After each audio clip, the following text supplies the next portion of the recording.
I love doing expressive lines with a wooden pencil because it has so many ways to hold it, angles to place it on the paper, and get a very, very rich variety of strokes and tones.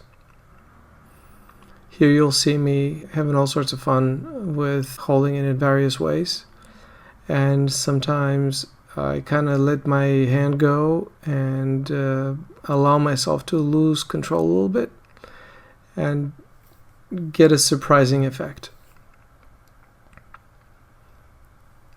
The big woodless pencils are super fun because you can go from a very, very tiny point to quickly a very large flat or gradient-like stroke, and it adds so much to your drawing really, really quickly.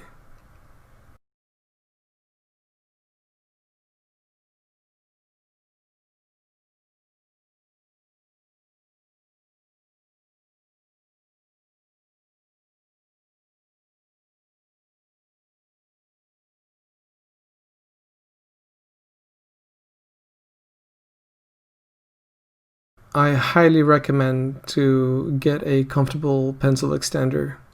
I first used to work with very popular ones, but they kind of have this metal ring around, but it was super uncomfortable and ended up with my fingers in pain. I discovered those and they're phenomenal.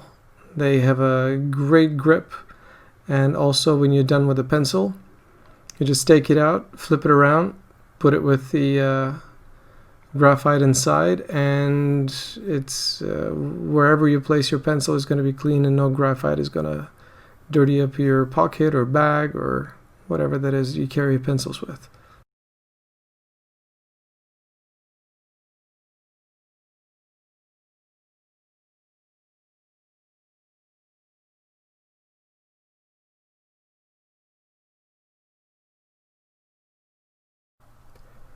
I'm kind of getting carried away here, but it's just too much fun.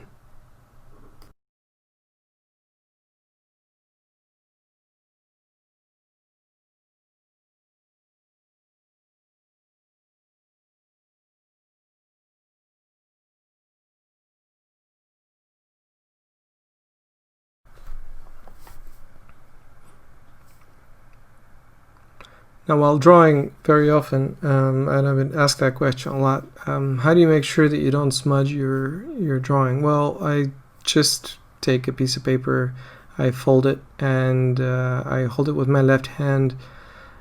If I don't have that luxury, then I just use my pinky. So right now I'm balancing my entire hand on my pinky.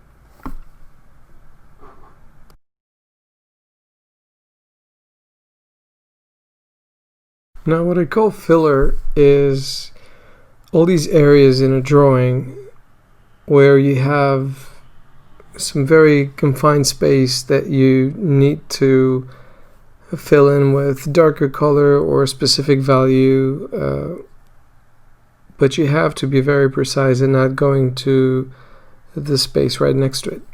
For example, imagine you're drawing a window and it's a white frame and it's dark inside. So you want to convey a slight gradient and suggest that there's depth in the room, and from the top of the dark part of the window will be dark and it'll be slightly lighter at the bottom. And you want to convey those strokes inside the black areas of where the glass goes without affecting the white frame. And so imagine it's split in say 6 places, and you just have to make that gradient go seamlessly from the top to the bottom, but make sure that you restrain your strokes and not going to the white frame. You can always delete it, that's one way to go. But what if you've already put some work and you have some drawings that you really like on that frame and you don't want to mess it up?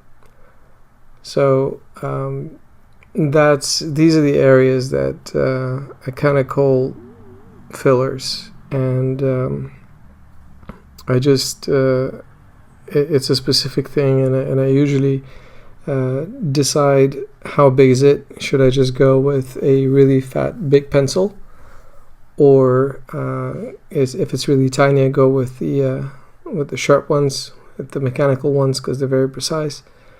But anyway, it's usually an area that is confined, and there's a specific value I'm going after. So it's how am I achieving that value that matters.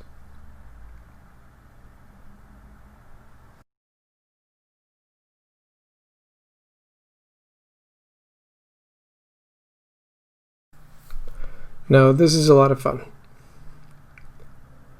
I love using the smudge tool over an area where I've already placed some really heavy strokes, knowing that even though I'm smudging it, they will still be visible, but will seem kind of out of focus.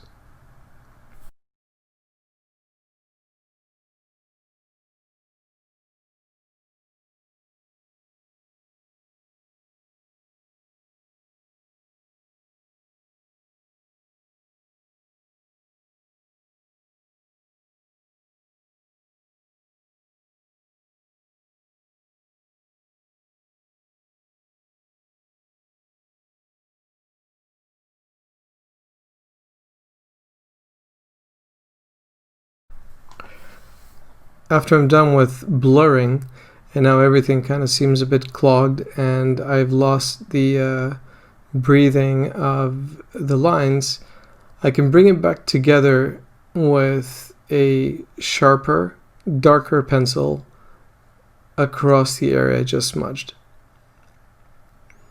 It makes it fresh again and very, very rich. It adds a lot of texture. As you see here, I'm using again the paper. It's very important that you don't move the paper. You can slide your hand on the paper, but you just don't move it. Now I'm using the Prismacolor. Now I'm using the blank Prismacolor pencil, which is phenomenal for smudging and blurring tiny areas, thin lines, or just adding a little bit of value here and there when you need it.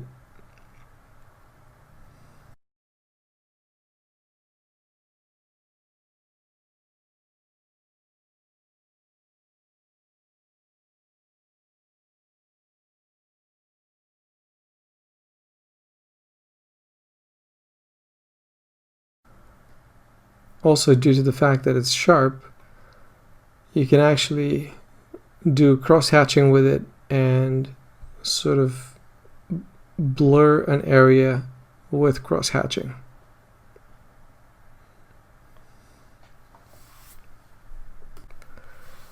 In order to clean the paper smudge tool, you only use sandpaper.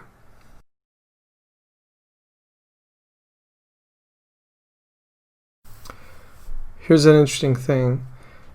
When you start smudging the Prismacolor blue pencil, it actually becomes this super bright blue color and is absolutely phenomenal. So the areas that you left untouched will be this cold-ish blue color, but the ones that you smudged will become very, very bright. Here's a secret weapon, the odorless white spirit. It actually dissolves the graphite completely, and it feels like you have ink or watercolor or something. It's totally nuts.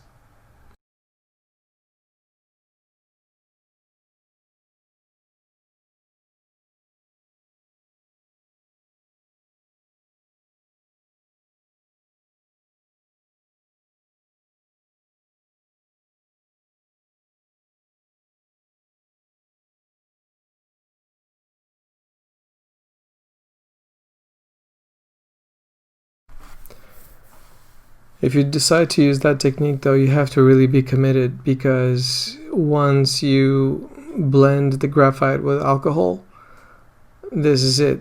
There's no erasing. But that's okay. The effect is worth it.